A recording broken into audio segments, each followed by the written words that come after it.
살다 보면 우리는 수많은 우연을 마주하게 되죠. 그런데 지나고 보면 우연이 운명이 되기도 하고요. 반대로 운명이 우연이 되기도 하더라고요. 남편과의 만남도 그랬어요.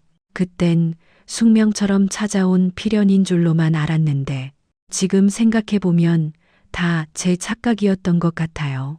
하긴 당시 제 상황이 그런 착각을 할 수밖에 없는 상황이긴 했어요.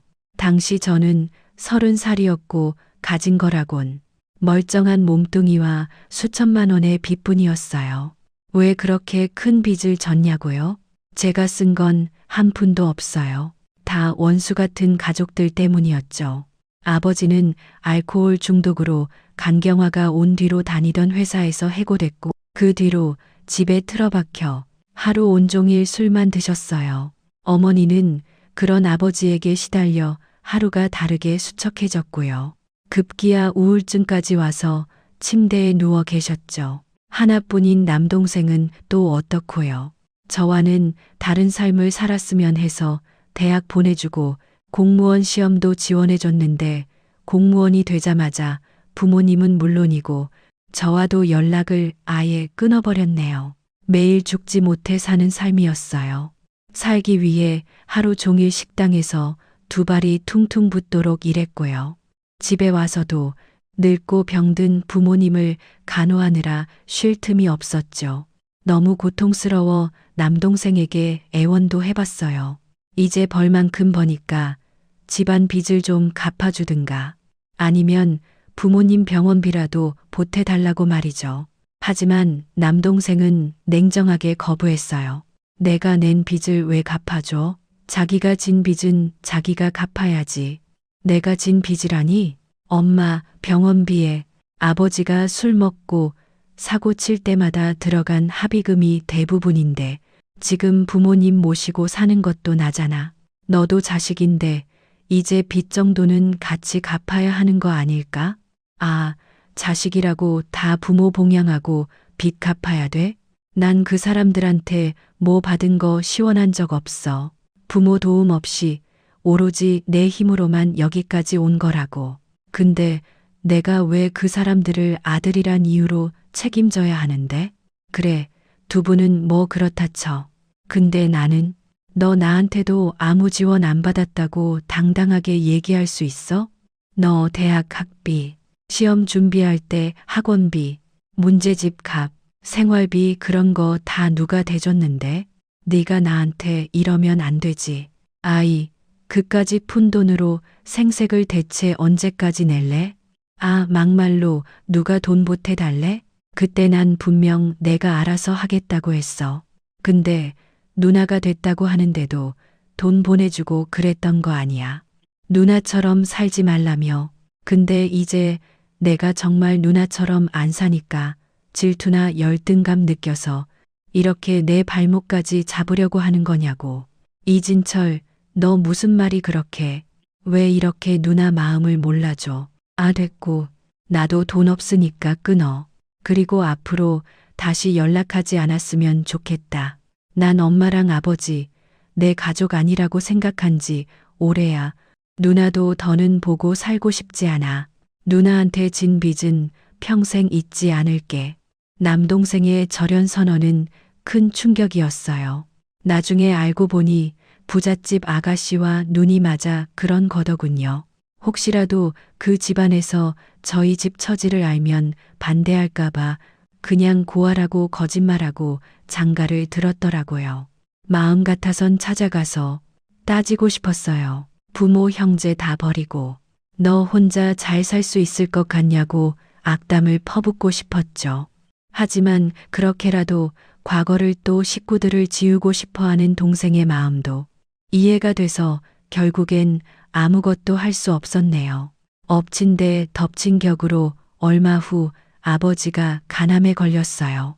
병원에서 몇 번이나 경고하며 술을 끊으라 해도 말을 듣지 않던 아버지였기에 어찌 보면 예고된 수순이었어요. 암이라니 그게 말이야? 내가 대체 뭘 잘못했다고. 아버지, 지금이라도 정신 차리고 술 끊어요. 그리고 나랑 같이 병원 가서 치료받자고요. 그럼 살 수 있을지도 몰라요. 시끄러. 네가 내 마음을 어찌 안다고. 내가 그동안 처자식 먹여 살리느라 얼마나 죽을 둥 살 둥 일한 줄 알아? 근데 회사에선 그것도 몰라주고 날 그냥 잘라버렸어. 개만도 못한 놈들. 이놈의 세상 나도 미련 없어. 그냥 빨리 죽고 말 거라고. 하지만 아버지는 말과는 달리 삶에 대한 집착이 엄청났어요. 수술도 약 반년간에 걸친 항암 치료도 전부 다 견뎌냈죠. 하지만 문제는 그놈의 술이었어요. 병원에 입원해서도 간호사들 몰래 술을 마셔댔고요. 결국 암이 아닌 술병으로 세상을 떠나셨네요. 평생 아버지만 보고 사셨던 엄마도 그 뒤를 따르듯 정확히 1년 후에 눈을 감으셨습니다. 엄마 장례식을 치르면서 연이 끊겼던 남동생과 다시 얼굴을 보게 됐어요. 술만 들어가면 폭력적으로 돌변하던 아버지는 끝까지 외면했어도 차마 자기를 낳아준 엄마만큼 모른 척할 수가 없었나 봐요. 몇 년 만에 얼굴을 본 남동생은 그새 아저씨가 다 돼 있더군요. 너 많이 늙었다. 일부러 가볍게 농을 던지자 남동생이 피식 웃었어요. 그러는 누나는 뭐 안 늙은 줄 알아? 아직 시집도 못 갔는데 벌써 아줌마 티가 나네. 뭐, 너 오랜만에 봐서 정말 이럴 거야? 내가 누구 때문에 이렇게 늙었는데. 미안해. 누나, 나 살자고 누나 모른 척해서. 고개도 못 들고 사과하는 남동생을 보고 있자니 울컥 눈물이 났어요. 됐어. 이제 와서 뭘 이렇게.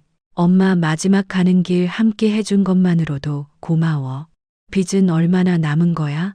아버지 암투병비에 엄마 병원비까지 돈이 많이 들었을 것 같은데. 그래도 빚은 별로 안 늘었어.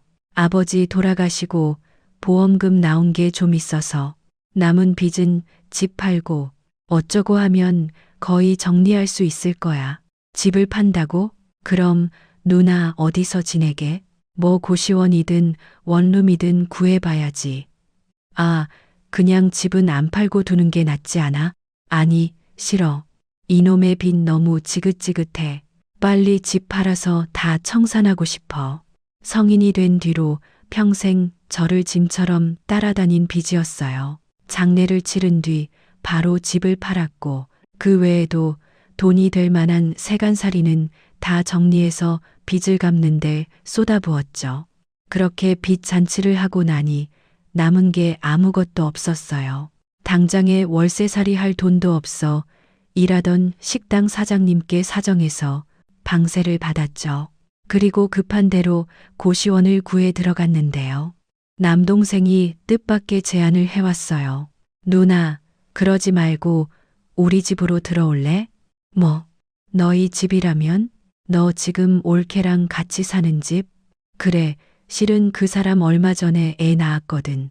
근데 하필 쌍둥이라 육아 스트레스로 요즘 얼마나 힘들어하는지 몰라. 누나가 들어와서 애 좀 봐주고 그러면 좋을 것 같은데 어때? 남동생의 말을 듣고 얼마나 놀랐는지 몰라요. 아무리 남남처럼 살았다지만 제 존재를 몰랐던 올케는 저희 집 가정사를 다 알고 있었거든요. 왜 말을 안 했어?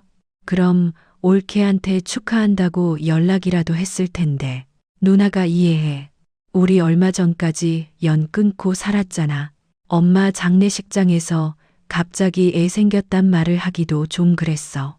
어쨌든 우리 집 들어와서 애들 봐주는 거 어때? 돈은 내가 섭섭치 않게 챙겨줄게.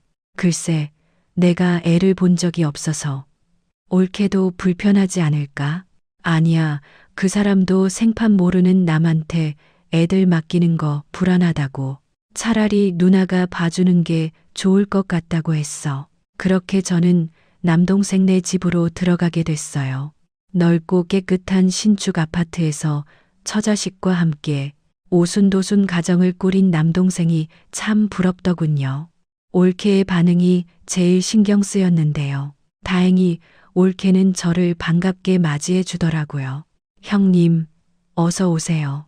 그동안 진철한테 얘긴 많이 들었는데 어머님 장례식 때도 못 찾아뵈어서 죄송해요. 아니야, 나야말로 옳게 애기 낳았는데 축하한단 말 한마디 못했네. 그동안에 저희 사이가 좀 복잡했지만 진철이랑 화해하셨다면서요? 이젠 한 집 사는 한 식구가 됐으니 잘 부탁드려요. 갓 태어난 쌍둥이 조카들은 눈에 넣어도 안 아플 만큼 귀여웠어요. 돌아가신 부모님 대신 제가 조카들을 양껏 예뻐해 주리라 결심했죠. 그래서 밤잠을 아껴가면서 조카들 돌보기에 매진했는데요. 주부님들은 다 아시겠지만 아무래도 육아와 살림일하게 모자르듯 딱 자를 수가 없잖아요. 조카들 방 치우다 보면 다른 방도 치우게 되고 빨래 돌리다 보면 올케랑 남동생 빨래도 같이 돌리게 되고 그렇더라고요. 근데 문제는 시간이 갈수록 올케가 이걸 당연하게 여기기 시작했다는 거예요. 형님, 저녁엔 불고기 해 먹을까요? 오랜만에 달달한 고기가 좀 먹고 싶은데.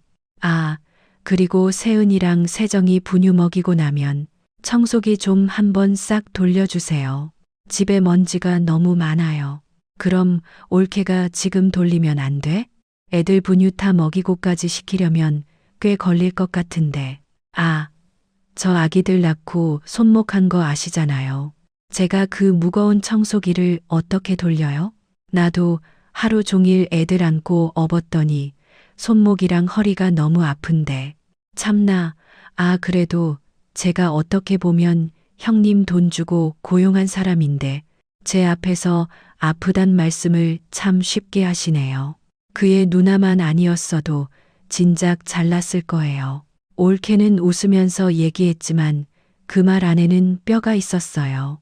다달이 돈 받고 있으면 그만큼 일을 해라 이었죠. 그럼 저는 그냥 어지간해선 올케 말을 다 들어줬어요. 돈 때문에 그런 게 아니라 괜한 불편을 만들고 싶지 않아서 말이죠. 하지만 날이 갈수록 올케는 저를 하녀 대하듯이 했어요.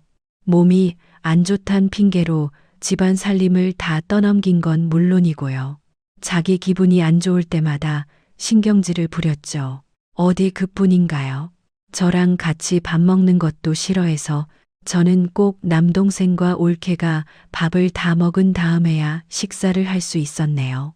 아, 누나가 이해해. 그 사람이 워낙 까다로워서 아무하고나 겸상 못하거든. 이런 걸로 괜히 기분 상해하는 거 아니지?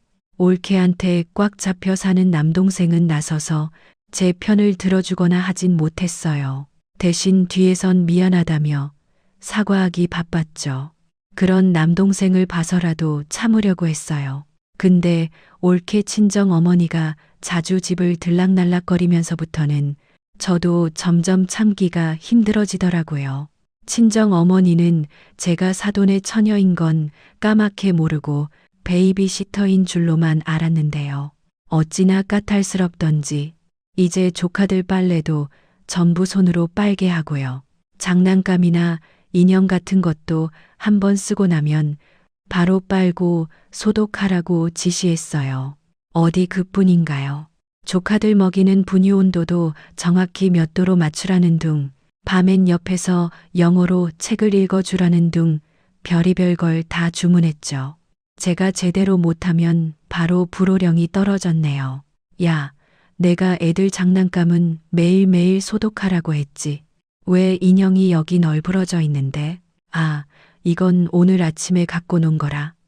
그래도 바로바로 빨아야 할 거 아니야. 내가 너한테 한 달에 주는 돈이 얼만데 이 일을 이따위로밖에 못해. 모전자전이라 할까봐. 올케 친정 어머니는 구체적인 액수까지 들먹여가면서 제게 한 소리 했어요.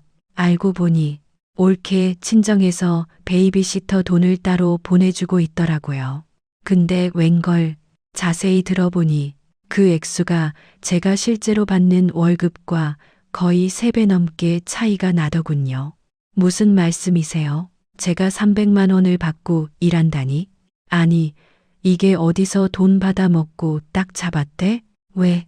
네가 생각해도 네가 300만큼 값어치를 못하는 것 같니? 아니, 전 300만 원을 받은 적이 없어요. 한 달에 80만 원 받고 일하는데. 그때였어요. 갑자기 안방 문이 열리면서 올케가 달려 나오더군요. 아우, 애들 듣는데 갑자기 무슨 돈 얘기야? 됐으니까 엄마 그만 가. 올케는 누가 봐도 당황한 표정으로 자기 엄마를 데리고 밖으로 나갔어요. 그리고는 한참 뒤에 들어와선 제 눈치를 보다 들어가더군요. 아무래도 찜찜해서 그날 남동생이 퇴근하자마자 따졌어요. 남동생은 결국 제 닭달에 충격적인 진실을 털어놓더군요. 그게 실은 장모님이 베이비시터스라고 따로 돈을 보내주신 건 맞는데 300은 좀 과하다 싶은 거야. 더군다나 나는 아니고 친가 식구 줄 필요가 없을 것 같다고 해서. 알고 보니 올케와 남동생이 작정하고 중간에서 제 임금을 가로챈 거였어요. 제게는 3분의 2 정도 되는 금액만 주고요. 나머지 돈은 다 자기들이 쓴 거였죠. 배신감에 떨린 제게 남동생이 황급히 입을 열었어요. 미안해 누나. 근데 누나가 이해 좀 해줘. 아, 그 사람 쥐도 새도 모르게 나랑 결혼했다고. 집안에서 남만도 못한 자식 취급받는데 그동안 아무리 힘들다고 해도 경제적인 지원 같은 거 단 한 푼도 안 해주시던 분들이야. 근데 애들 태어나고 그나마 좀 녹으셔서 그 사람 힘들다니까 베이비시터 구하라고 따로 돈 보내주시는 거라고. 우리가 뭐 누나 돈을 떼먹은 것도 아니고 숙식도 다 제공해주고 있잖아. 어쩔 수 없었다면서 변명을 늘어놓는 남동생이 참 원망스러웠어요. 나의 노동 강도로 따지면 제가 월 받는 돈은 푼돈에 불과했어요. 그리고 숙식 제공이라 입주 가정부나 쓸 것 같은 작은 방 하나 내어주고 밥도 같이 못 먹게 하면서 숙식 제공은 무슨 놈의 숙식 제공인가? 제가 남동생과 올케에게 착취를 당하면 당하는 거였죠. 그때 결심했어요. 이제 그만 남동생 내외와 거리를 두어야겠다고 말이죠. 아무래도 내가 이 집을 나가는 게 맞는 것 같다. 아이, 누나 왜 그래? 마음 많이 상한 거야. 너 같으면 안 상하겠지? 처음부터 그 돈 다 주기엔 힘들 것 같다고. 이해 좀 해달라고 부탁했으면 몰라. 어떻게 이렇게 작정하고 중간에서 삥땅을 쳐?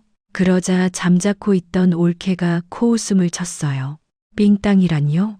저희 부모님 지갑에서 나온 돈인데 어디에 쓰든 제 맘이죠. 그 돈으로 지금까지 먹고 살았던 주제에 웃겨 진짜. 뭐라고? 올케 지금 말 다 했어? 아니요. 다 못했는데요. 막말로 형님이 전문적인 베이비시터 아니고 그 돈을 다 받아갈 자격이 있다고 생각해요. 이 집에서 먹고 재워주고 하는 것만으로도 고마운 줄 알아야지. 올케는 정말 아니다 싶었어요. 사람이라고 생각해서 대화로 해결하려던 내가 어리석었어요. 앞으로 다신 볼 일 없었으면 좋겠다. 아니, 지금 뭐라는 거야? 내가 사람이 아니면 뭐 짐승이라도 된다 이거예요. 나 대학까지 나온 여자예요. 고졸 주제에 지금 누가 누굴 무시해? 급기야 올케는 인격 모독까지 하기 시작했어요. 저는 더는 상대하고 싶지 않아 그런 올케를 뒤로하고 방으로 들어가 짐을 싸고 그대로 남동생의 집을 뛰쳐나왔네요. 동생은 올케 눈치를 보느라 그런 저를 잡지도 못했어요. 그게 보다 그런 남동생이 더 원망스러웠어요. 참 힘든 시간을 보냈어요. 하지만 목구멍이 포도청이라 슬퍼하고 분노할 새도 없었죠. 그동안 모아둔 돈으로 작은 월세방을 하나 구하고요. 인근 식당에서 주방 일을 하며 부지런히 생활비를 마련했어요. 남동생네 있을 때보다 몸은 덜 힘든데 돈은 씬 더 많이 벌었죠. 그간 내가 정말 말도 안 되는 착취를 당하고 있었다 하는 생각이 허탈하게 나더군요. 한편으로는 귀여운 조카들이 많이 그리웠어요. 낳은 정보다 기른 정이 더 무섭다더니 1년 가까이 내 새끼처럼 먹이고 입히고 재웠더니 자꾸만 눈에 아른거리더라고요. 그래도 남동생이나 올케한테 먼저 연락할 수는 없어. 보고 싶어도 꾹 참았는데 언제부턴가 나도 이제 그만 내 가족을 만들고 싶다는 생각이 들더군요. 남동생과 올케는 한 지붕 아래 살아도 저를 식구로만 여겼으니까요. 그 간절한 바람은 몇 년 뒤에 이루어졌어요. 제가 일하는 식당에 자주 오던 단골 손님과 눈이 맞아 결혼까지 하게 된 거였죠. 결혼식을 준비하면서 드디어 나도 가족을 갖는구나 하는 생각에 어찌나 눈물이 나던지요. 고민하다 결혼식에 남동생도 불렀어요. 어쨌든 제 유일한 피부티인데 결혼식에도 부르지 않는 건 너무한 것 같아서 말이죠. 남동생도 저한테 미안한 마음이 있긴 했나 봐요. 축의금도 꽤 두둑히 내고요. 잘 살라며 덕담까지 하고 가더군요. 신혼생활은 나름 행복했어요. 남편은 과묵하지만 다정한 사람이고요. 시부모님도 나름 저를 잘 챙겨주셨죠. 하지만 남편이 직장에서 갑작스럽게 해고당하면서 문제가 생겼어요. 남편은 재취업을 하는 대신 픽업 세탁 사업을 하고 싶다며 꿈에 부풀었고 제가 아무리 말려도 듣지 않았어요. 자기 윤석이 알지? 내 대학 동창.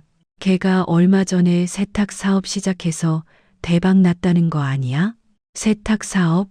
그게 뭔데? 요즘엔 모든 거 다 핸드폰으로 해결하려고 하잖아. 이것도 그런 건데 그 핸드폰으로 고객이 신청하면 집까지 가서 빨래 수거해, 세탁해주고 다시 배달해주고 그런 거야. 이게 요즘 서울에서 아주 난리래. 근데 윤석이 이놈이 나 회사 그만둔 거 알고 같이 동업하자더니 뭐 자긴 서울에서 하고 있으니 난 여기서 해보라는 거지. 로열티 한 푼 안 받고 그냥 가게 내주고 노하우도 다 알려주겠대. 못해도 월 1,000씩은 벌 수 있을 거야. 기대하라고. 그래도 가게 내고 하려면 돈이 꽤 들 텐데 그 돈은 어떡하게? 나 퇴직금 받은 거랑 적금 들어둔 거 있잖아. 거기에 대출 좀만 받으면 해결될 거야. 대출까지 받는다고? 그건 너무 위험한 거 아니야? 윤석 씨네는 서울 살아서 그런 쪽으로 수요가 많겠지만 우리 사는 곳은 다 어르신들 뿐이잖아. 세탁 서비스 같은 건 잘 이용 안 하실 것 같은데. 제 말에 남편은 길길이 화를 냈어요. 자기가 뭘 한다고 그래? 요즘은 노인네들도 휴대폰 잘만 쓰는데 지금 윤석이 같이 사업하고 싶다고 다른 동창놈들 얼마나 날리는 줄 알아? 근데 윤석이 놈이 날 고른 거야. 내가 워낙 대학 때부터 똑 부러지게 잘 나갔으니까 같이 일하고 싶다고. 뭘 알지도 못하면서 소리 만들어놔. 사업병에 걸린 남편은 제 반대에도 불구하고 가게를 열었고요. 결국 3년도 못 가 망하고 말았어요. 그 사이에 빚은 눈덩이처럼 불어났고 버르고 있던 자녀 계획도 뒤로 미룰 수밖에 없었네요. 어떻게 떨쳐버린 빚인데 다시 억소리 나는 빚이 쌓이자 숨이 턱 막혔어요. 심지어 남편은 돌아가신 아버지처럼 큰 시련에 빠져서 어떻게든 빚을 갚을 생각은 않고 술만 퍼먹었죠. 솔직히 그냥 죽고 싶은 마음뿐이었어요. 두 손이 부르트도록 식당 일을 하면 뭐 하나요? 빚은 줄기는커녕 계속 쌓여만 가는데 근데 돌아가신 친정 엄마가 어떻게든 가슴 아픈 딸을 돕고 싶었던 걸까요? 하루는 제 꿈에 나와선 숫자 몇 개를 불러주시더라고요. 생각해보니 복권을 사라는 계시 같더군요. 처음엔 코웃음 치던 남편도 그런 속는 셈 치고 한번 사보라고 하고 말이죠. 평생 복권 같은 건 해보지도 않던 저였는데요. 엄마가 꿈에 나오고 처음으로 복권을 사봤어요. 솔직히 반신반의했는데 웬걸 글쎄 떡하니 1등에 당첨되지 뭐예요. 당첨금만 무려 20억이 넘었어요. 세금을 떼고도 10억 넘는 돈이 통장에 들어왔죠. 통장에 찍힌 숫자를 보고도 도무지 믿기질 않아 몇 번을 확인했는지 몰라요. 남편과 둘이 끌어안고 그동안 고생했다면서 엉엉 울기도 했죠. 여보, 미안해. 아, 남편이라고 하나 있는 놈이 사업 말아먹고 허구한 날 술이나 처먹고 난 내 인생 정말 끝난 줄 알았거든. 근데 당신이 날 구원했네. 정말 정신 차릴게. 다신 자기 실망시키는 일 없을 거야. 그렇게 몇 달이 지났어요. 복권 당첨의 충격이 가라앉고 저는 일상으로 돌아가려 노력하고 있었죠. 남편도 달라진 모습을 보이려는 것 같았어요. 한동안은 술도 끊고 집안일도 돕고 정말이지 착실한 남편으로 지내는 것 같았죠. 그러던 어느 날 남편이 입을 열더군요. 여보, 나 요즘 생각이 많아. 무슨 생각? 저기, 사실 나 다시 사업을 해보고 싶어. 아, 이번엔 정말 제대로 해볼 수 있을 것 같아. 지난번엔 준비도 부족하고 경험도 없었지만 이젠 아니야. 아, 복권 당첨된 것도 다 우리에게 다시 기회가 왔다는 뜻 아닐까? 이제는 그 돈으로 뭔가 제대로 해보고 싶어. 남편의 말에 저는 순간 아무 말도 할 수 없었어요. 마음속에서 불안함이 몰려왔어요.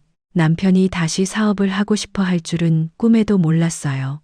과거의 고통스러운 나날들이 머릿속을 빠르게 스쳐 지나가더군요.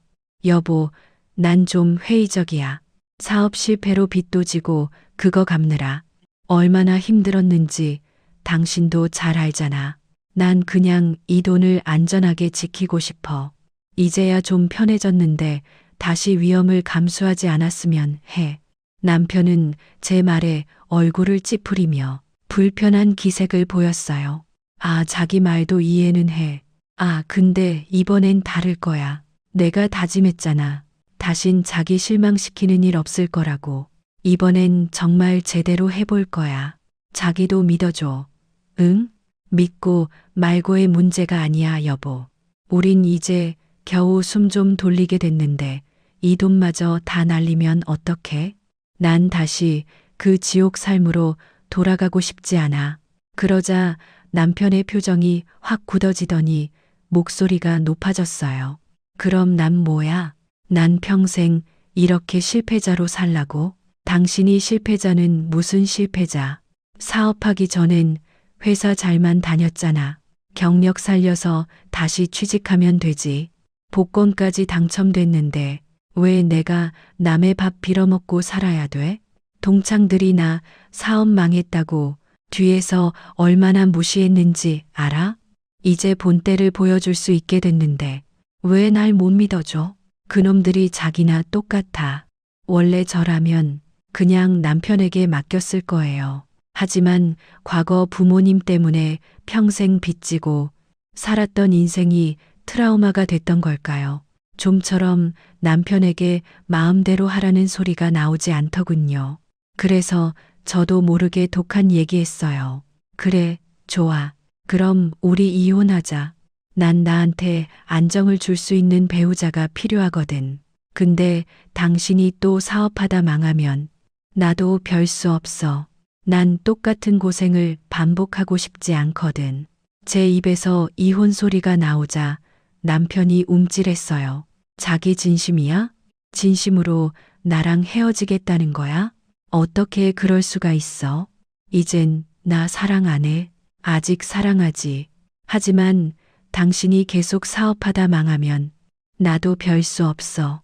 난 똑같은 고생을 반복하고 싶지 않거든. 그러자 남편이 한숨을 쉬며 고개를 저었어요. 알겠어. 당신 생각도 이해는 해. 나도 좀 더 생각해 볼게. 마지막 부분을 정리해 드리겠습니다.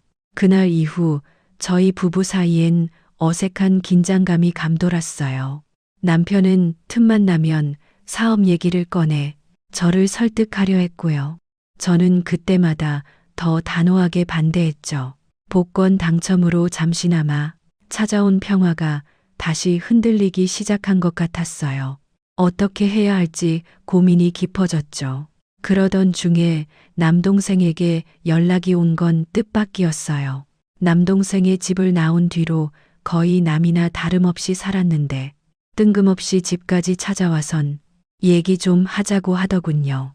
못 본 사이 남동생은 얼굴이 많이 상해 있었어요. 갑자기 웬일이야? 무슨 일 있니? 누나, 나 좀 살려주라. 제발 나 한 번만 살려줘. 동생의 우는 소리를 듣는 순간 불길한 예감이 들었어요. 무슨 일이냐고 재촉하자 남동생이 눈물을 글썽이며 간신히 말을 이어갔어요. 누나, 사실은 내가 주식에 투자했다가 전 재산을 다 날려버렸어. 빚도 1억 정도 생겼고 집까지 경매로 넘어가는 바람에 당장 갈 데도 없고 아내랑 애들은 급한 대로 친정에 보냈는데 장인어른이랑 장모님이 노발대발 난리가 났어. 안 그래도 장인 사업 실패 때문에 요즘 집안 형편도 힘든데 빚 다 못 갚으면 이대로 이혼시킬 거래. 제발 나 좀 살려줘 누나. 저는 순간 말문이 막혔어요. 그동안 연락 없이 지낼 땐 언제고 자기 발등에 불 떨어지자 그제야 찾아와 도움을 요청하는 남동생을 보니 복잡한 감정이 밀려왔습니다. 그래서 도와달라는 게 돈 얘기구나. 응, 누나 매형한테 다 들었어. 복권 당첨됐다는 거. 설마 하나뿐인 동생을 외면하려는 건 아니지. 더도 말고 덜도 말고 딱 1억만 빌려줘. 그리고 집도 좀 구해주면 좋고 나중에 꼭 다 갚을게. 제가 아무 말이 없자 남동생이 다시 울기 시작했어요. 누나, 나도 너무 힘들었어. 회사 일도 어렵고 집에서도 처가 눈치가 보여서 제대로 못 쉬고 알잖아. 집사람이나 은근히 무시했던 거. 그래서 주식으로 대박 내서 본 보여주고 한 건데 남동생이 부잣집 딸인 올케에게 기도 못 펴고 살았던 걸 알기에 안쓰러운 마음이 드는 건 사실이었어요. 어쨌든 제 하나뿐인 혈육이니까요. 그래서 알겠다고 고개를 끄덕이는 순간 남동생이 또다시 입을 열었죠. 아, 누나 아버지 죽고 나온 보험금이랑 집도 따지고 보면 나랑 나눴어야 했던 거 알지? 아니지. 사실 내가 장남이라 내거나 다름없던 건데. 아, 누나가 그거 누나 빚 갚는 데 썼어도 나 아무 말 안 하고 넘어갔잖아. 근데 누나가 나한테 이러면 안 되지. 뭐, 너 지금 그걸 말이라고 하니? 일순 괘씸한 마음이 차올랐어요. 늙고 병든 부모님을 봉양한 것도 저고 그나마 하나 있던 집도 다 부모님 병원비니 뭐니 하는 걸로 날아간 거나 다름없는데 어떻게 제 앞에서 유산 얘기를 꺼낼 수 있는지 너무 기가 막히더군요. 미안한데 진철아, 오늘 얘기 못 들은 걸로 할게. 애초에 나한테 있던 그 빚이 내가 취해서 생긴 빚이야? 아니면 너처럼 되도 없는 주식하다가 생긴 거야? 다 너 뒷바라지하고 부모님 모시다가 생긴 빚인데 어떻게 내 앞에서 아버지 보험금이나 집 얘기 꺼낼 수가 있어? 누나, 난 그냥 너무 다급한 마음에. 나도 알지. 누나 그 빚이 왜 생긴 건지. 그리고 누나가 나 공무원 만드느라 얼마나 고생했는지 내가 말이 헛나왔어. 제발 봐주라 응. 세은이랑 세정이 생각도 좀 해줘. 그 어린 것들이 무슨 죄야. 이대로 나 이혼당하면 그 애들은 아빠도 없이 크는 거라고.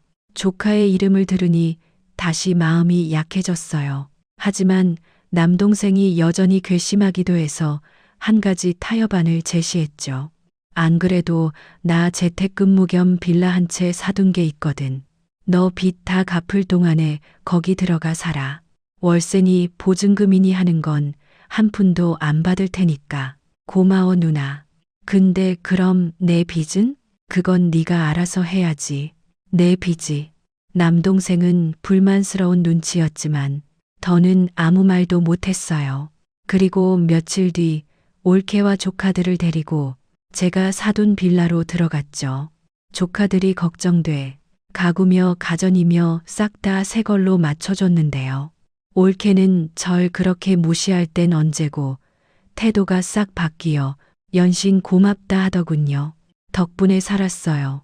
정말 고마워요. 형님. 됐어. 이 정도 가지고 뭘. 나야말로 미안해. 올케. 괜히 진철이 때문에. 아니에요. 얘도 뭐 잘해보려고 하다가 그렇게 된 건데요. 제가 더 내조에 힘써야죠. 그 뒤로는 일부러 남동생네 부부와 거리를 뒀어요.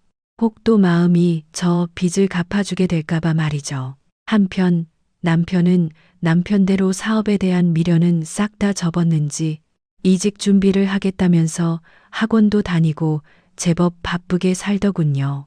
원래 남편이 한번 한단 말 하는 사람이거든요. 얼마 안 가 제법 괜찮은 중견 회사로부터 합격 연락을 받았죠. 그러자 신이 난 남편이 제게 여행을 가자고 하더군요. 뭐, 갑자기 웬 여행? 아, 뭘 왜야. 나 이제 회사 다니면 시간 없을 텐데 지금 얼른 다녀와야지. 그동안 당신 너무 힘들게 일만 했잖아. 내가 벌써 호텔이랑 맛집 다 예약해뒀으니까. 싫다는 말은 하지 마. 알겠지. 사실 제가 여행을 별로 안 좋아하거든요. 하지만 소원해진 부부 사이도 돌릴 겸 좋다고 했어요. 그런데 여행을 이틀 앞둔 어느 날 갑자기 모르는 번호 연락이 왔어요. 남편이 친구들에게 취업턱을 쏘겠다고 외출한 날이었는데요. 너무 만취했는지 술집 사장이 제게 연락을 했더라고요. 아, 지금 친구분들도 다 가시고 남편분만 혼자 남았거든요. 차를 가져오셔서 택시를 태워드릴 수도 없고 깨워도 일어나질 않고 아무래도 아내분이 좀 와주셔야 할 것 같아요. 전화를 끊고 바로 술집으로 달려갔어요. 자정이 다 돼가는 시간이라 가게는 텅 비어 있었고요. 남편은 의자 2개를 붙여놓고 널브러져 있었죠. 저도 운전을 할 줄 몰라서요. 가게 주인에게 부탁해 대리를 불렀어요. 아니, 당신 대체 뭔 놈의 소리 이렇게 많이 마신 거야? 내가 너무 기분이 좋아서 그랬지. 요즘 나 아주 기분 최고야. 알아? 아, 근데 자기야. 나 속이 너무 안 좋아. 남편은 입을 부여잡고 그대로 화장실로 달려갔어요. 차라리 차 타기 전에 속을 다 개워내는 게 나을 것 같아서 따라가 등을 두드려줬죠. 그러다 대리기사에게 연락이 와 남편만 화장실에 두고 다시 가게 안으로 들어왔어요. 대리기사는 구석진 곳에 멀뚱히 서 있었는데 생각보다 훨씬 젊은 남자가 왔더라고요. 아, 죄송해요. 남편이 속이 좀 안 좋은지 화장실에 있어가지고 금방 나올 테니까 조금만 기다려 주세요. 네, 괜찮습니다. 일 보세요. 감사합니다.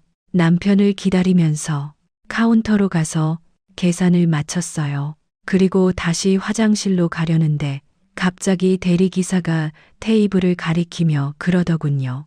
저기 혹시 이 치킨 더 안 드시는 거면 제가 싸가도 될까요? 당시 상위엔 남편이 친구들과 술 안주로 먹던 치킨과 골뱅이 등이 남아 있었어요. 치킨은 대부분 다 남긴 했지만 그래도 그걸 대리기사가 싸가겠다고 할 줄은 몰라 깜짝 놀랐죠. 제 표정을 읽었는지 대리기사가 겸연쩍은 표정으로 말했어요. 제가 결혼을 일찍 해서 애들이 둘인데 둘 다 치킨을 좋아하거든요. 치킨 보니까 애들 생각이 나서 많이 남았는데 이대로 버려지는 게 아깝기도 하고요. 아, 물론 싫다면 어쩔 수 없지만요. 횡설수설하는 대리 기사에게 문득 익숙한 냄새가 났어요. 젊은 시절 제게 지긋지긋하게 들러붙어 있던 가난의 냄새였죠. 노곤한 옷차림, 지친 얼굴, 관리가 안 돼, 푸석한 머리까지 대리기사의 모습에 제 과거가 겹쳐 보여 갑자기 눈물이 날 것 같더라고요. 하지만 여기서 울어버리는 건 열심히 생업을 뛰고 있는 젊은 청년을 무시하는 일이었어요. 그게 얼마나 기분 나쁘고 모욕적인지는 제가 더 잘 알죠. 그래서 아무 말 없이 카운터로 가서 남은 음식들을 싸달라고 했어요. 그리고 치킨 2마리를 새로 튀겨 달라고 했죠. 잠시 후 치킨이 나왔는데요. 남은 음식이 든 봉지는 제가 들고 새로 튀긴 치킨 봉지를 대리기사에게 건넸어요. 아, 아니, 괜찮습니다. 그런 뜻으로 말씀드린 게 아닌데, 그냥 받아요. 나도 기사님 또래 남동생이 있거든요. 조카들도 있고요. 동생이랑 조카 생각이 나서 주는 거니까 그냥 누나가 주는 거라고 생각해요. 아무리 그래도 어차피 남편이 이 가게에서 하도 진상을 부려서 모자란 팁 더 얹어줘야겠다 생각하고 있었어요. 근데 난 자식도 없고 남편은 만취한 상태라 이 남은 치킨 처리하는 것도 벅차거든요. 더 얹어줬으니 이제야 좀 마음이 편하네요. 뭐 해요? 얼른 받아요. 손 아파요. 그제야 대리기사는 머뭇거리면서 치킨 봉지를 받아들었어요. 그리고 몇 번이나 고개를 숙여 감사하다고 인사하더군요. 너무 민망해 도망치듯 화장실로 들어가 남편을 찾았는데요. 웬걸 남편이 보이질 않더라고요. 놀라서 차로 달려가 보니 이 인간 벌써 뒷좌석에 죽은 듯이 누워 있더군요. 아유, 남편이 벌써 차에 타고 있었네요. 이제 출발해도 될 것 같아요. 기사님. 네, 그럼 제가 댁까지 안전하게 모셔다 드리겠습니다. 대리기사 차에 올라탔어요. 그렇게 얼마나 달렸을까요? 술집이 외진 곳에 있어서 한동안 주변이 흙처럼 어두웠는데 차가 큰 길가를 달리기 시작하자 가로등 불빛이 들어와서 좀 환해지더라고요. 그러자 죽은 듯 잠들어 있던 남편이 깨기 시작했죠. 여기 지금 어디야? 택시 아니야? 여보, 조금 있으면 도착하니까 더 누워 있어. 근데 바로 그때였어요. 거울을 통해 저와 남편을 살피던 대리기사가 갑자기 소스라치게 놀라더군요. 저기 손님이 남자분이랑 무슨 관계인가요? 네, 저희 남편 얘기하는 건가요? 남편이요. 정말 남편분 맞으세요? 대리기사의 반응이 아무래도 심상치가 않았어요. 핸들 잡은 손을 바들바들 떨면서 어쩔 줄 몰라 하더군요. 영문을 몰라 가만히 쳐다만 보자 대리기사가 다시 입을 열었어요. 이 남자는 살인자예요. 처음엔 남자가 무슨 말을 하는지 이해가 안 됐어요. 뭐라고요? 저희 남편이 뭐라고요? 살인자요.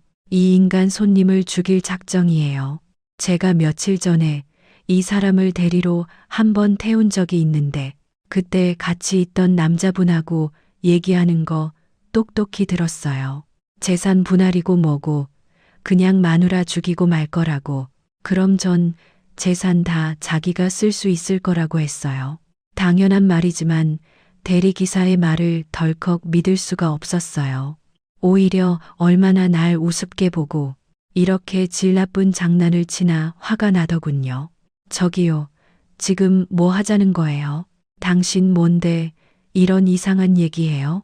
내가 그렇게 우스워요? 아니요, 그런 게 아닙니다.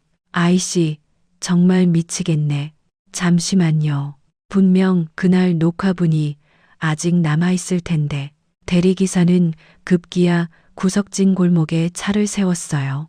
그리곤 급하게 블랙박스를 만지작거리더니만 영상 하나를 핸드폰에 옮겨 제게 보여주더군요. 영상 속에 두 남자가 나란히 뒷좌석에 앉아 있었는데요. 한 명은 저희 남편이었고 다른 한 명은 정말 충격적이게도 제 남동생이었어요. 경악하는 사이 영상 속 남편과 남동생이 대화를 시작했어요. 매형, 준비는 다 된 거죠? 실수하면 안 돼요. 아, 그럼 걱정하지 마. 처남, 내가 누구야? 퍼펙트하게 계획해뒀다고. 누나가 멍청해 보여도 예리한 구석이 있어서 절대 방심하면 안 돼요. 걱정 마. 그 여잔 눈치도 못 챘으니까. 여행 가자니까. 그냥 새 신랑 같으면서 좋아 죽더라. 그리고 수면제 잔뜩 먹으면 피지도 못해. 그냥 자는 새 골로 가는 거야. 보험금 수익자 변경해뒀죠? 당첨금 말고 보험금도 정확히 반으로 나누기로 한 거 잊지 말아요. 아, 그럼 그런 계산은 또 칼같이 해야지. 술에 얼큰하게 취한 두 사람은 대리 기사가 운전 중인데도 거리낌 없이 얘기를 나눴어요. 저를 교통사고로 위장해 죽이고 제 재산과 보험금을 둘이서 갈라먹을 작정이었어요. 충격에 빠져 아무 말 못하고 있는데 잠자코 있던 대리기사가 다시 입을 열었어요. 이제 좀 제 말이 믿어지세요? 그때 너무 찝찝해서 경찰에 신고할까 말까 했는데 뭐 그냥 둘이서 농담한 걸 딱 잡았다면 저만 이상한 사람 되니까 그냥 넘겼거든요. 근데 오늘 이렇게 손님을 만나게 되다니 이건 단순한 우연이 아닌 것 같아요. 하늘에서 저더러 손님을 구하라고 계시를 내린 것 같다고요. 그때 남편이 또다시 뒤척이기 시작했어요. 아이, 자기야, 아직 도착 안 했어? 나도, 속이 안 좋아지려고 하는데. 놀란 저는 아무 말도 하지 못한 채 대리기사를 바라봤어요. 당황하던 기사가 얼른 한쪽 손가락을 입술에 가져다 대더군요. 일단은 비밀로 하라는 거였죠. 거의 다 왔어. 조금만 참아봐. 못 참겠어. 아, 또 토할 것 같아. 제 무릎을 베고 누워있던 남편이 벌떡 몸을 일으켰어요. 그리고는 차문을 열고 나가 그대로 토하기 시작했죠. 그 사이 저는 대리기사를 향해 물었어요. 이제 어떡하죠? 일단 경찰서로 갑시다. 네, 경찰서요? 네, 경찰 놈들한테 전화 넘기고 신변 보호 받아야죠. 아, 그지만 남편한테 왜 그랬는지 사정이라도 물어봐야 뭔가 오해가 있을 수도 있잖아요. 오해는 무슨 오해요? 방금 블랙박스 영상 보고도 그런 말씀이 나오세요? 저 인간들 손님을 죽이려고 했다고요. 기사의 말에 정신이 번쩍 들었어요. 뭐가 됐든 경찰서부터 가야겠다는 생각이 들더군요. 저는 침착하게 고개를 끄덕였어요. 알겠어요. 그럼 일단 남편이 타면 제일 가까운 경찰서로 가주세요. 대리기사와 모종의 눈빛을 주고받고 나니 남편이 다시 차에 올라탔어요. 그리고 제 어깨에 머리를 기댄 채로 출발하자고 하더군요. 차가 아무 일 없었다는 듯이 출발하자 심장이 미친 듯이 뛰기 시작했어요. 자기, 우리 여행 가면 맛있는 거 많이 먹고 바다도 마음껏 보자. 자기 바다 좋아하잖아. 응, 좋아하지. 가서 또 뭐 할까? 그동안 뭐 하고 싶었던 거 없어?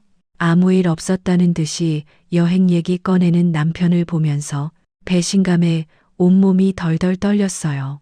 그런데 그 순간 갑작스러운 돌발 상황이 발생했죠. 잠깐, 근데 여기 집 가는 길이 아닌데?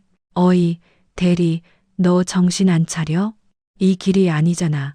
토하는 바람에 술에서 완전히 깬 남편은 가는 길이 이상하다는 걸 바로 알아챘어요. 죄송합니다. 제가 착각했네요. 착각할 게 뭐가 있어? 내비대로만 하면 되는데. 이 자식 너 돈 더 받아먹으려고 수 쓰는 거 아니야? 아, 그런 거 아닙니다, 손님. 죄송합니다. 이제 운전 제대로 할게요. 당황한 대리기사가 거울을 통해 제게 눈짓을 줬어요. 남편을 어떻게든 해보라는 뜻이었죠. 자기, 진정해. 대리기사님도 실수할 수 있지. 피곤하시면. 저는 최대한 침착하게 말했어요. 하지만 목소리엔 떨림이 묻어나 있었죠. 일순 남편의 눈빛이 날카로워졌어요. 한 번 더 확인한 후 의심스러운 눈초리로 저를 쳐다보더군요. 자기, 왜 이렇게 몸을 떨어? 뭔가 수상해. 대체 날 어디로 데려가려는 거야? 이 자식이랑 뭐 그렇고 그런 사이라도 돼? 무슨 말도 안 되는 소리야. 그냥 잠이나 자. 남편의 허무맹랑한 소리에 기가 막혔어요. 한편으로는 뭔가 눈치챈 것 같아서 심장이 조여들었어요. 그래서 남편이 눈을 감은 사이 본능적으로 핸드폰을 꺼내 112를 눌렀죠. 경찰입니다. 말씀하세요. 여기 띵땡도로 근처인데요. 저는 남편에게 경찰의 목소리가 들리지 않을 거라고 생각했어요. 그런데 너무 가까이 붙어 있었던 걸까요? 갑자기 남편이 감았던 눈을 번쩍 뜨더군요. 뭐, 경찰? 자기, 지금 경찰이 전화한 거야? 왜? 경찰은 무슨 경찰이야? 당신 취했어. 심장이 땅에 떨어지는 기분이었지만 일단 딱 잡았어요. 하지만 남편은 쉽게 넘어가 주질 않았죠. 그래? 그럼 잠깐 핸드폰 좀 줘봐. 확인해 보게. 당신 정말 오늘따라 왜 이래? 왜 이렇게 취해선 사람을 힘들게 하냐고. 어떻게든 피해 보려고 했는데요.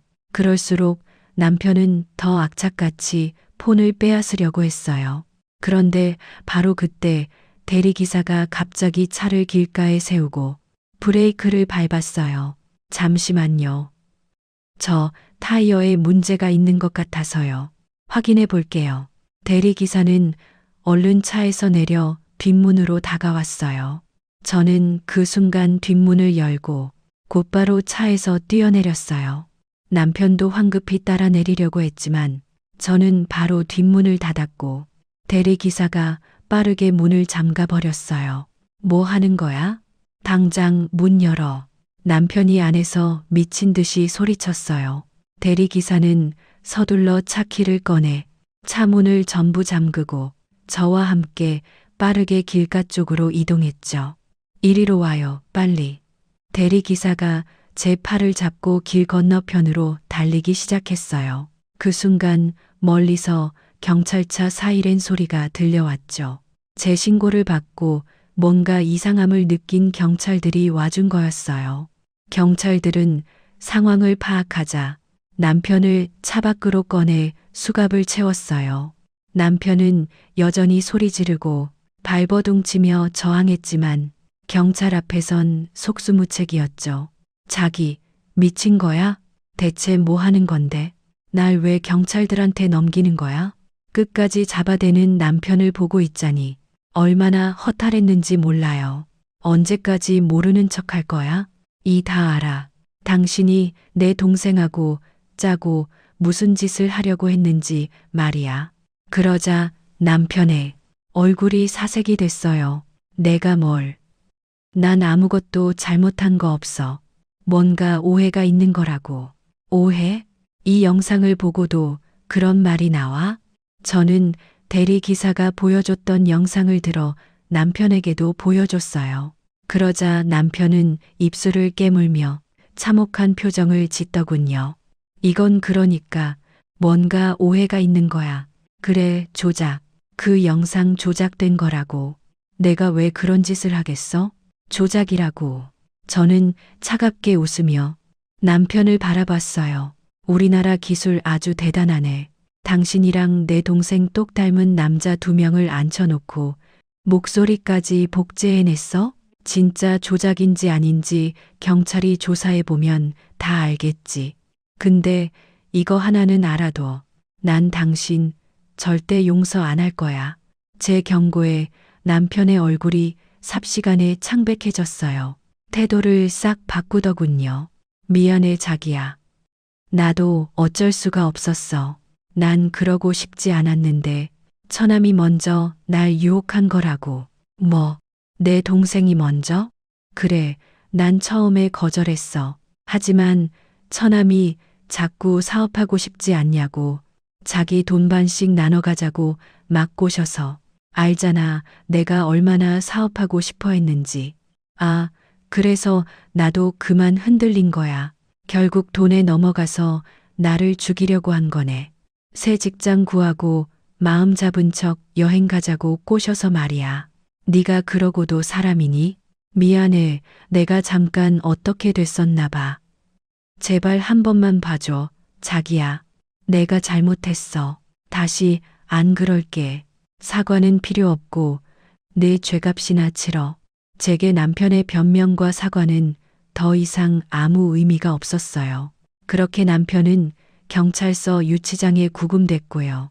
다음 날 남동생에게도 경찰 소환 조사 명령이 떨어졌어요. 얼떨떨한 표정으로 경찰들에게 붙들려 온 동생은 제 얼굴을 보자 하얗게 질리더군요. 누나, 네가 여기 왜 온 건지 너 스스로 더 잘 알겠지. 그래도 하나뿐인 혈육이라는 생각에 품고 가려고 했는데 몇 번이나 내 손을 내친던 것도 모자라. 이젠 인간으로서 하면 안 될 짓까지 저질렀구나. 누나, 내가 잘못했어. 응, 아, 난 정말 안 그러려고 했는데 매형이 먼저 날 꼬셔서. 그래, 파토리 이민을 매형이 써먹었거든. 다른 핑계를 대보지 그래. 제가 비웃자 남동생은 입술을 깨물며 어쩔 줄 몰라 했어요. 그러다 적반하장식으로 버럭 화를 내더군요. 이게 다 누나 때문이잖아. 그러게 누가 내 빚 안 갚아주래. 내가 왜 내 빚을 갚아줘야 하는데. 아버지 유산 얘기 꺼낼 생각은 마. 그 돈은 아버지랑 엄마가 만든 빚값 다 썼으니까. 그런 걸 따지기 전에 넌 내 빚 갚아줬었지? 한 가족이면 당연히 동생 빚 정도는 갚아줘야 하는 거 아니야? 그래서 넌 내 빚 갚아줬었지? 너 공무원 되고 내가 집안 빚 같이 갚자고 할 때 네가 뭐라고 그랬어? 누나 빚은 누나가 알아서라고 했지. 근데 내 빚은 왜 내가 갚아줘야 하는데? 그건 어디 그뿐이야. 내가 너희 집 들어갔을 때도 너 나한테 어떻게 했는데? 내가 값싼 노예 취급받는 거 알면서도 나 몰라라 했지. 당장에 넌 힘든 게 아무것도 없으니까. 거기에 내가 받아야 할 정당한 임금까지 뒤로 몰래 빼돌렸고 말이야. 제가 본격적으로 따지고 들자 남동생은 아무 말도 못했어요. 하긴 죄인이 무슨 할 말이 있겠어요. 그래도 내 하나뿐인 혈육이라는 생각은 있던 것 같다. 오늘부로 넌 내 동생 아니야. 다신 나 볼 생각하지 마. 차갑게 말한 뒤 돌아서자 남동생이 다급하게 저를 붙잡았어요. 누나, 내가 잘못했어. 옛날에 누나 힘들 때 외면했던 것도 미안하고 돈 제대로 못 챙겨준 것도 미안해. 그래도 나 누나 하나뿐인 동생이잖아. 정말 이대로 감옥에 넣을 건 아니지. 그치? 나 실형 살면 지금 직장에서도 잘려나가. 나 공무원이잖아. 누나, 너 지금 내가 하는 말 뭘로 들었니? 더는 내 동생 아니라고 했잖아. 네가 감옥에 가든 회사를 잘리든 알게 뭐야. 그렇게 저는 남동생과 절연했어요. 변호사를 선임해 남편과 동생을 기소했고 그 결과 두 사람에겐 꽤나 높은 형량이 선고됐어요. 남편이 교도소로 들어갈 팔자가 되니 뒤늦게 옳게도 정신이 들었나 봐요. 언제 그렇게 절 멸시했냐는 듯 울며불며 매달리기 바쁘더군요. 형님, 저희 남편이 정말 죽을 죄를 지었다는 건 알아요.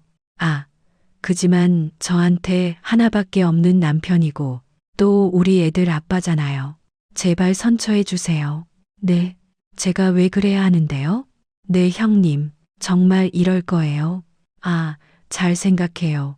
우리 그이가 형량 다 살고 나오면 가만히 있을 것 같아요? 하나뿐인 누나가 자기를 감옥에 보냈는데 참, 나 지금 왜 이렇게나 협박하는 거야?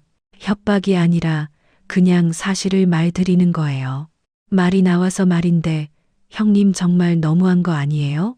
복권 당첨됐고도 우리 나 몰라 하더니만 오죽하면 그이가 그런 결심까지 했겠어요. 진작에 형님이 그 당첨금 나눠줬어야지.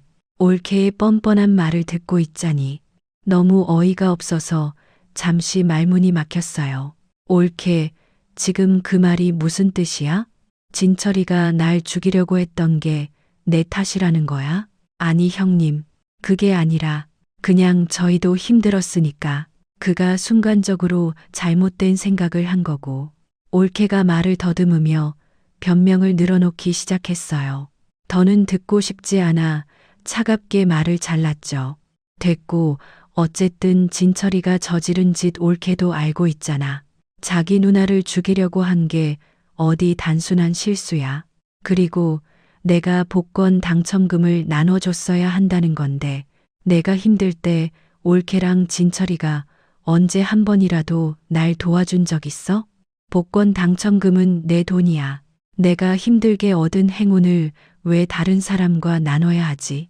그게 무슨 당연한 권리인 것처럼 말하지 마. 사과를 해도 모자를 파내 무슨 말도 안 되는 요구를 하고 있는 거야. 제가 그렇게 딱 부러지게 따지고 들 줄은 몰랐나 보죠. 올케는 할 말을 잃고 멍하니 저를 쳐다봤어요. 저는 계속해서 차분하게 얘기했죠. 그리고 하나 더. 올케가 하는 말 나 지금 협박처럼 들리거든. 진철이가 감옥에서 나오면 뭐 날 다시 죽이겠다는 거야 뭐야? 협박죄로 올케도 콩밥 한번 먹어볼래? 응? 아니요, 형님. 제가 생각이 짧았어요. 말을 좀 더 신중하게 했어야 하는 건데, 협박하거나 그럴 의도는 절대 아니었어요. 올케는 혹시라도 자기한테 불똥이 튈까 겁이 났나 봐요. 도망치듯 그 자리를 떠나버렸죠. 여전히 반성이라곤 낯설은 올케가 꽤 심하더라고요. 저는 그 길로 동생에게 준 아파트를 부동산에 내놨어요. 시세보다 저렴하게 내놔서 그런지 금방 팔렸고 저는 바로 올케에게 전화해 곧 새 집주인이 들어갈 거니 알아서 짐 빼라고 했죠. 형님은 어떻게 이럴 수가 있냐면서 악을 썼어요. 하지만 강약약강의 표본답게 바로 꼬리를 내리더군요. 형님, 그땐 제가 잘못했어요. 형님한테 용서를 빌러간 건데 제가 어리석게 그만. 다신 안 그럴게요. 그러니 제발 한 번만 봐주세요. 이 엄동에 쫓겨나면 저랑 애들은 어떡해요? 글쎄, 그건 이제 내 할 바 아니지. 난 진철이 그 새끼 더는 내 동생으로 여기지 않을 거고. 그럼 올케랑 나도 연이 없는 사이니까. 아니, 오히려 남보다 못한 사이지. 나를 죽이려던 살인자 처자식을 내가 왜 신경 써주겠어? 긴 말 할 거 없고 당장 이번 주까지 짐 빼나가.